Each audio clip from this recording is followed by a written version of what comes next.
नमस्कार, मैं आशित त्यागी युग करवट यूट्यूब चैनल पर आपका स्वागत करता हूं। पहले नज़र डालते हैं आज की कुछ खास खबरों पर।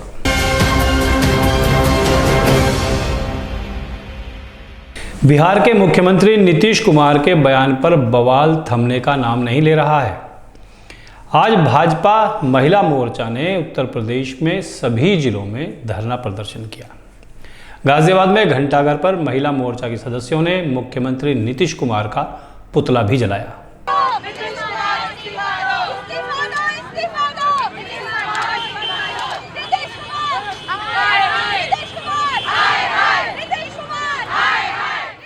गाजियाबाद में जीटी रोड घंटाघर पर प्रदर्शन कर रही ये महिलाएं भाजपा महिला मोर्चा के सदस्य हैं।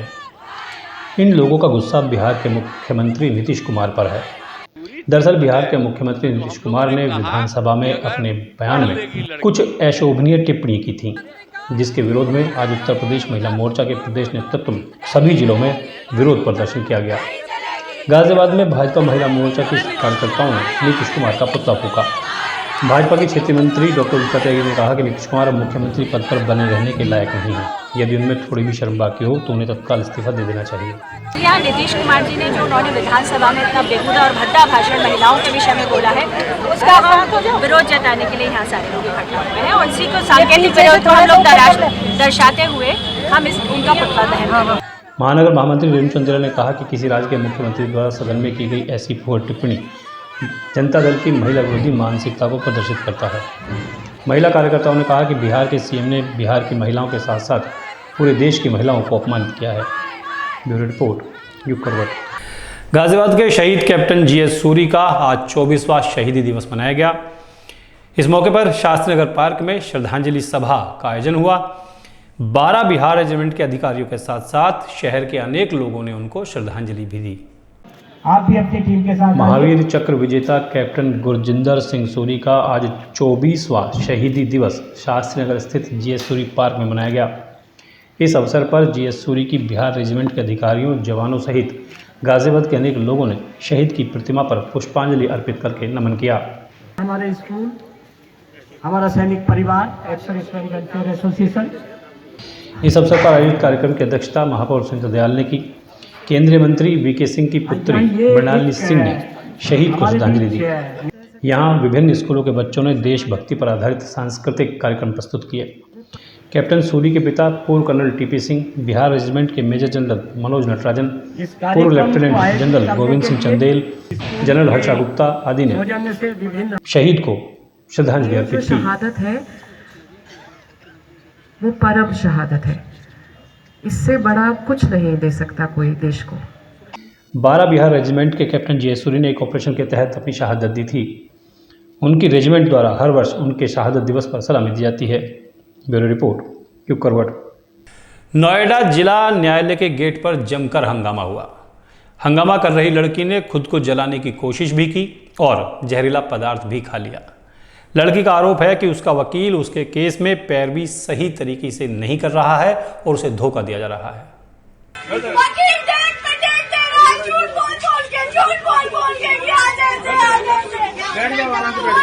गौतम बुद्ध नगर जिला न्यायालय के गेट नंबर 2 के बाहर एक युवती ने जमकर हंगामा किया। उसने अपने ऊपर ज्वलनशील पदार्थ डालकर आग लगाने का प्रयास भी किया। आसपास के लोगों और पुलिस ने समझदारी दिखाते हुए युवती को बचा लिया। इस घटना से संबंधित एक वीडियो सोशल मीडिया पर वायरल हो रहा है। बताया जा रहा है कि खुद को आग लगाने की कोशिश करने वाली लड़की का बदायूं निवासी एक युवक से प्रेम प्रसंग था।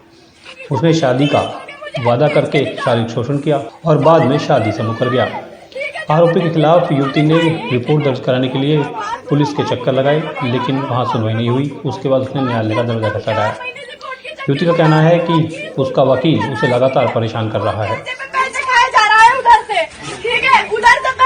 पैसे केस मैंने किया है, पैसे मैंने दिए हैं, ठीक है। पैसे उधर से खा रहा है, मुझे बोल रहा है कभी जज मर गया, कभी जज का भाई मर गया, सब मरी रहे 4 महीने से, ठीक है, सब मरी रहे। बोलो ना, कुछ चाहिए कह रहा है। वकील के व्यवहार से परेशान युवती अपने गुस्से पर काबू नहीं कर पाई और नाराज होकर अपने ऊपर ज्वलनशील पदार्थ डालने की कोशिश की।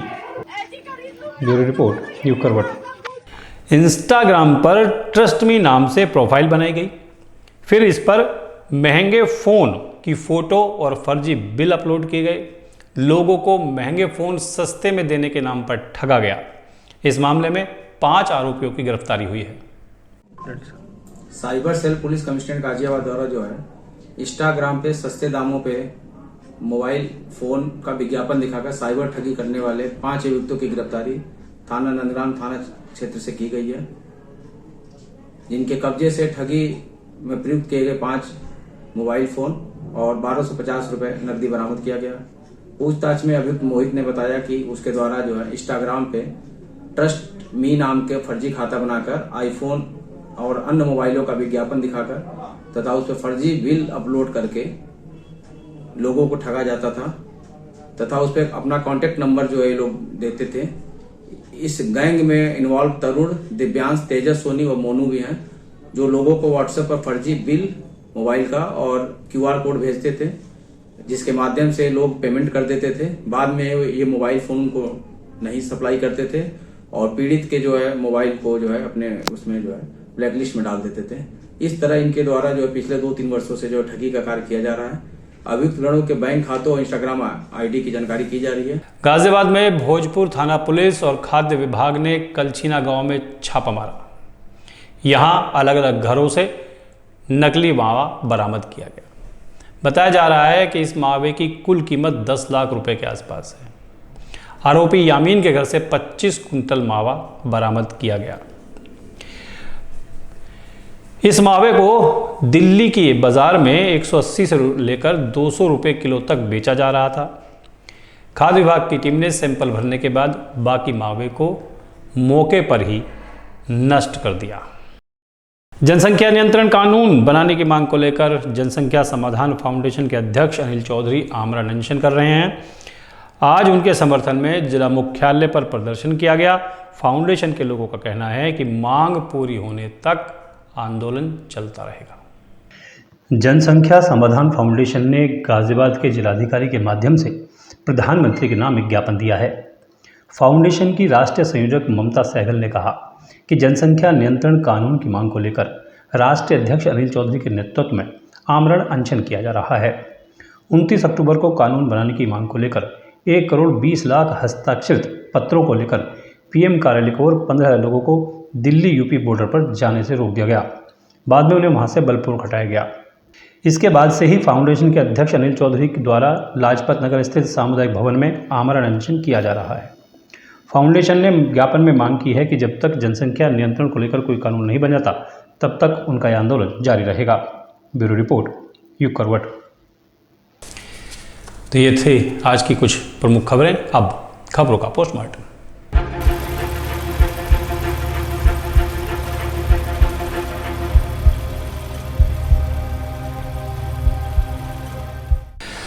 अयोध्या में आज योगी सरकार ने इतिहास रच दिया। अयोध्या में कैबिनेट की बैठक की गई, जिसमें 14 प्रमुख प्रस्तावों को हरी झंडी मिली। बैठक के बाद सीएम योगी ने कैबिनेट के निर्णयों की जानकारी दी। इससे पहले आज सुबह 11 बजे मुख्यमंत्री योगी आदित्यनाथ अयोध्या स्थित रामकथा पार्क पहुंचे थे। उनके नेतृत्व में मंत्रिमंडल के सभी सदस्यों ने हनुमानगढ़ी में दर्शन किया, पूजन किया। इसके बाद रामलला दरबार पहुंचे। फिर कैबिनेट की बैठक हुई। इस बैठक में जो प्रमुख प्रस्ताव पास हुए हैं उनमें अयोध्या में तीर्थ क्षेत्र विकास परिषद के गठन को यूपी कैबिनेट ने मंजूरी दे दी है। इसके अलावा अयोध्या के माझा जमथरा गांव में 25 एकड़ भूमि पर भारतीय मंदिर वास्तुकला संग्रहालय की स्थापना के प्रस्ताव को भी कैबिनेट की मंजूरी मिल गई है। इनलैंड वाटरवे प्राधिकरण के गठन के संबंध में जो प्रस्ताव आया था उसको मंजूर कर लिया गया है। मां पाटेश्वरी देवीपाटन विकास परिषद का गठन होगा, इसको भी मंजूरी दे दी गई है। मुजफ्फरनगर में शुक्र तीर्थ विकास परिषद के गठन को भी यूपी कैबिनेट की मंजूरी मिल गई है। अयोध्या शोध संस्थान को अंतर्राष्ट्रीय रामायण वैदिक शोध संस्थान के रूप में विकसित करने के प्रस्ताव को पास कर दिया गया है। हाथरस के दाऊजी लक्खी मेला को प्रांतीकरण करने का निर्णय लिया गया है। अयोध्या के सभी मेले भी प्रांतीकरण कर दिए जाएंगे। बुलंदशहर में गंगा मेला का प्रांतीकरण करने का फैसला लिया गया है। बनारस में देव दीपावली आयोजन का प्रांतीकरण करने का प्रस्ताव पास कर दिया गया है। प्रदेश में महिला स्वयंसेवी समूह को उनके ही ब्लॉक में प्लांट लगाने के संबंध में जो प्रस्ताव रखा गया था उसको भी मंजूरी मिल गई है। ड्रोन पॉलिसी भी मंजूर कर ली गई है।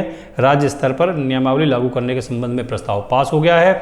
शीतकालीन सत्र 28 नवंबर से बुलाने की सहमति भी बन गई है। अयोध्या धाम में आकर के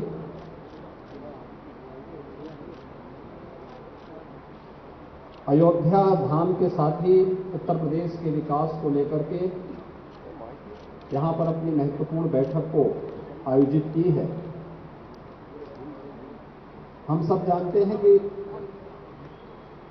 पहले से ही अयोध्या में केंद्र और राज्य दोनों डबल इंजन की सरकारों के सहयोग से कुल 178 परियोजनाओं की क्रियान्वयन की कार्रवाई चल रही है, जिस पर 30,500 करोड़ रुपए से अधिक की राशि यहां पर दोनों सरकारें मिलकर के अयोध्या धाम के समग्र विकास को आगे बढ़ा रही है। लखनऊ से एक दुख भरी सूचना है। यूपी सरकार के पूर्व मंत्री और लखनऊ पूर्व से विधायक आशुतोष टंडन और गोपाल जी का आज निधन हो गया। रक्षा मंत्री राजनाथ सिंह ने उनके निधन पर गहरा दुख व्यक्त किया। आशुतोष टंडन योगी सरकार के पहले कार्यकाल में भी मंत्री थे। उनके निधन की जानकारी आशुतोष टंडन के सोशल मीडिया अकाउंट एक्स पर दी गई, जिस पर लिखा गया कि गोपाल भैया हम सबको छोड़कर चले गए हैं। आशुतोष टंडन उर्फ गोपाल जी भाजपा के वरिष्ठ नेता, मध्य प्रदेश और बिहार के राज्यपाल रहे स्वर्गीय लालजी टंडन के पुत्र थे। लालजी टंडन यूपी में भाजपा के प्रमुख स्तंभ रहे हैं। पूर्व प्रधानमंत्री अटल बिहारी वाजपेयी के मित्र और सहयोगी थे। गोपाल जी के निधन पर रक्षा मंत्री राजनाथ सिंह ने कहा कि उत्तर प्रदेश के पूर्व मंत्री, लखनऊ के पूर्व विधायक आशुतोष टंडन के निधन से उन्हें गहरा दुख पहुंचा है। उनका राजनीतिक जीवन लखनऊ वासियों की सेवा में पूरी तरह से समर्पित था। पार्टी को मजबूती देने में भी उन्होंने महत्वपूर्ण भूमिका निभाई थी। लखनऊ और प्रदेश के विकास के लिए उनके द्वारा किए गए कार्य हमेशा याद रखे जाएंगे। प्रसिद्ध कवि कुमार विश्वास और एक डॉक्टर के बीच गाजियाबाद में जो विवाद हुआ, उसके बारे में हम सब लोग जानते हैं। कवि कुमार विश्वास ने ये कहा था कि उनकी गाड़ी पर हमला हुआ, उनके सुरक्षाकर्मियों से हथियार छीनने का प्रयास हुआ। इस घटना के बारे में उन्होंने सोशल मीडिया पर, एक्स पर अपनी प्रतिक्रिया दी थी। पुलिस ने भी इस पर तुरंत कार्रवाई की थी। लेकिन अब गाजियाबाद पुलिस का ये कहना है कि कुमार विश्वास के सभी आरोप गलत हैं। इस मामले में जो डॉक्टर घायल हुए थे, उनकी हालत चिंताजनक है और वो अभी भी अस्पताल में उपचार ले रहे हैं। ये घटना गाजियाबाद के वसुंधरा में दोपहर में बुधवार को हुई थी। डॉक्टर के समर्थन में पहुंचे आईएमए के पदाधिकारियों ने चेतावनी दी है कि अगर कुमार विश्वास के सुरक्षाकर्मियों पर कार्रवाई नहीं हुई तो वो खामोश नहीं बैठेंगे। एमएस भी हूँ, एलएलबी भी हूँ, एलएलएम भी हूँ। जो चेहरे पे इंजरी होती है और कान पे जो इंजरी होती है वो ग्रीवियस इंजरी होती है, और जो ग्रीवियस इंजरी होती है इसमें जो धाराएं लगती हैं उसमें 3 महीने से 3 साल तक की सजा होती है। वो किसी भी आदमी को हो, लेकिन अगर मेरे डॉक्टर को ऐसी कोई चोट लगी है तो इससे कम किसी भी उसमें, ये सब हमारे अधिकारी लोग बैठे हैं, हम तो बहुत सीनियर हो गए हैं, जो भी डिसाइड करेंगे हम पूरा आईएमए को सपोर्ट करेंगे। और दूसरी बात, कुमार विश्वास जी को ये बताना है कि जिस राम की कथा वो सुना के लोगों को लुभाते हैं, रामचंद्र जी को भी अपने भाई को बचाने के लिए सुसैन वैद की जरूरत पड़ी थी। हम सब डॉक्टर हैं और आपको भी हमारी जरूरत पड़ सकती है, आपको भी हमारी जरूरत पड़ सकती है। पूरा देश आपके एंटी हो जाएगा, सारे डॉक्टर आपके एंटी हो जाएंगे, तो सुसैन वैद कहां से ढूंढेंगे। मैं इतना ही कह के अपने जो वाक्य हैं उनको जान करता हूं और अपने भाइयों को माइक दे। पुलिस ने इस मामले की जांच की। शुरुआती जांच में पुलिस ने कुमार विश्वास के काफिले पर हमले के आरोप को गलत बताया है, जिसके बाद सोशल मीडिया पर कुमार विश्वास की काफ़ी किरकिरी हो रही है। इसके बाद सोशल मीडिया प्लेटफॉर्म एक्स पर कुमार विश्वास ने एक लंबा पोस्ट डालकर माफ़ी मांगी। यह घटना तब की है जब कुमार विश्वास बुधवार को वसुंधरा सेक्टर 3 से, जहाँ इनका घर है, अलीगढ़ जाने के लिए निकले थे। गाड़ियों का उनका काफिला हिंडन बैराज मोड़ पर पहुंचा, जहां उनके सुरक्षाकर्मियों ने पीछे से आ रही गाड़ियों को रोकने का इशारा किया। साइड नहीं देने पर सुरक्षाकर्मियों ने कार सवार डॉक्टर पल्लव वाजपेयी को रोक लिया। डॉक्टर का आरोप है कि सुरक्षाकर्मियों ने उन्हें पीटा और हथियार भी दिखाए। इस घटना पर आईएमए ने अपना विरोध दर्ज करा दिया है। आईएमए ने कहा है कि पूरे देश में आंदोलन होगा और कोई भी डॉक्टर कुमार विश्वास या उनके सुरक्षाकर्मियों को अगर उन्हें कभी ज़रूरत पड़ी तो उपचार नहीं देगा। केंद्र सरकार ने 3 उच्च न्यायालय के मुख्य न्यायाधीशों को सुप्रीम कोर्ट के न्यायाधीश के रूप में नियुक्ति देने को मंजूरी दे दी है। इन 3 जजों ने आज शपथ ली। सुप्रीम कोर्ट कॉलेजियम की सिफारिश पर केंद्र सरकार के मुहर लगने के बाद chief justice Satish Chandra Sharma, chief justice Augustine George Masih और चीफ जस्टिस संदीप मेहता को सुप्रीम कोर्ट में जज नियुक्त किया गया है। कानून मंत्री अर्जुन राम मेघवाल ने आज इस नियुक्ति की घोषणा की। जस्टिस सतीश शर्मा दिल्ली हाईकोर्ट के चीफ जस्टिस रह चुके हैं। इसके अलावा वो तेलंगाना उच्च न्यायालय में भी चीफ जस्टिस की भूमिका निभा चुके हैं। 30 नवंबर 1961 को जन्मे सतीश शर्मा ने वकालत को अपना करियर बनाया। इसके बाद वो अपनी मेहनत और कौशल से काफ़ी कम उम्र में मध्य प्रदेश में वकील भी बन गए। उन्होंने 18 जनवरी 2008 को एमपी हाईकोर्ट का न्यायाधीश बनाया गया था। जस्टिस ऑगस्टिन जॉर्ज मसीह ये राजस्थान हाईकोर्ट में रह चुके हैं। पंजाब और हरियाणा हाईकोर्ट में जज रह चुके हैं। 30 मई 2023 को उन्हें राजस्थान हाईकोर्ट के चीफ जस्टिस के रूप में पदोन्नति मिली थी। Justice Sandeep Mehta Guwahati high court chief justice रह चुके हैं। 30 मई 2011 को वो राजस्थान हाईकोर्ट के जज बने थे। इस साल 15 फरवरी से गुवाहाटी हाईकोर्ट के चीफ जस्टिस हैं। Justice Mehta all India high court जजों की सीनियरिटी लिस्ट में 23वें नंबर पर है। अगली खबर देहरादून से है। देहरादून में बदमाशों ने 10 मिनट के अंदर 10 करोड़ की डकैती कर डाली। घटना के बाद से पूरे शहर में हड़कंप मच गया। देहरादून में राष्ट्रपति का दौरा था। आज राष्ट्रपति देहरादून में थी। जगह जगह सुरक्षा थी, चप्पे चप्पे पर पुलिस तैनात थी। उसके बावजूद इतनी बड़ी घटना लोगों को हैरान कर रही है। आज सुबह देहरादून के राजपुर रोड स्थित रिलायंस के ज्वेलरी शोरूम में कीमती आभूषणों को सजाने की तैयारी चल रही थी। तभी वहां पर 5 लोग ग्राहक बनकर पहुंचे। अंदर जाकर गन पॉइंट पर उन्होंने सभी कर्मचारियों को बंधक बना लिया। बदमाशों ने कर्मचारियों को पेंट्री में बंद कर दिया। सभी के हाथ प्लास्टिक की रस्सी से बांध दिए। बदमाश यहां से करोड़ों रुपए के हीरे और सोने के जवाहरात लूटकर फरार हो गए। घटना सुबह हुई और पुलिस को काफ़ी देर बाद इसकी भनक लगी। पुलिस ने दावा किया कि नाकेबंदी की गई है, मगर पूरा दिन बीतने तक भी कोई अपराधी पुलिस के हाथ नहीं आया।